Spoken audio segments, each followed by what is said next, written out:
So just continuing from the last video, we're here on the preferred domain site settings page, and now I want to show you how to set up what's called an XML sitemap. And this is kind of what it sounds like. It's a map of your site. It lists all of your posts and pages and categories and tags and pretty much every URL that exists on your site, and you submit that to Google so that it knows about all of these things, and so that you have a much better chance of coming up in search. Now, once you're here, if you click on Dashboard on the left, you should see a little category that says Sitemaps. You click on that. And then the red button up at the top right says Add Test Sitemap. You want to click there. And then it'll give you part of your website there. I'm going to show you how to do this for a WordPress and a non-WordPress site. First, we'll do the WordPress one. Now, if you've already installed the plugin in the last video, you don't need to do this again. But if you didn't follow along in the last video, you can do it now. Just type in Yoast. I've already installed it. You're going to go over to that same menu that we went over to in the last video, but you're going to click on XML Sitemaps now. Now this might take about, 15 or 20 seconds to show up. I paused the video and waited for the sitemap to create itself. But if you click on that button that says XML sitemap, it should open up a new tab, and then you'll have a list of all of your posts, pages, forums, topics, etc. And if you were to click on one of those links, it would give you a list of every single URL in your site. It would tell you how many images are on that page, when the last modification is.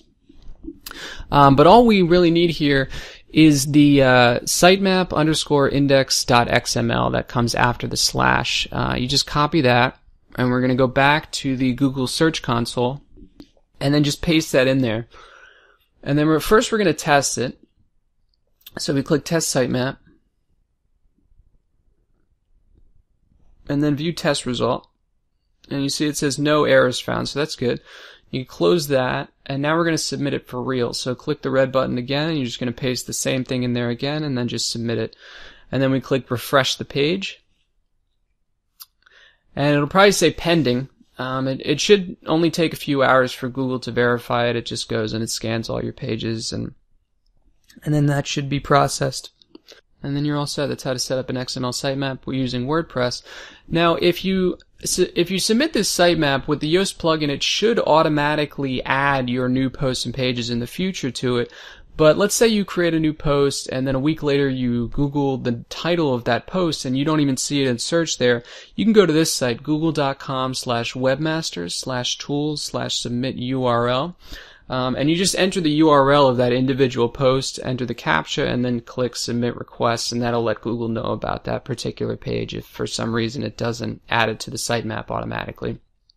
Now, for a non-WordPress site, you can go to this site called xml-sitemaps.com, and then you just enter your URL in the first field there, and then click Start.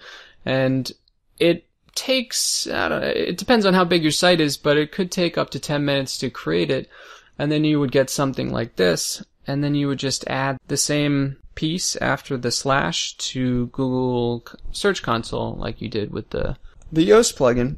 And it's the same concept. You're just adding a sitemap, but this is for the people who don't use WordPress.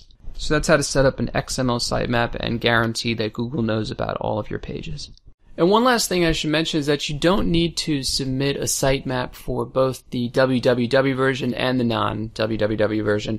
You just want to submit it for the version that you've set as your preferred domain when we did it under site settings.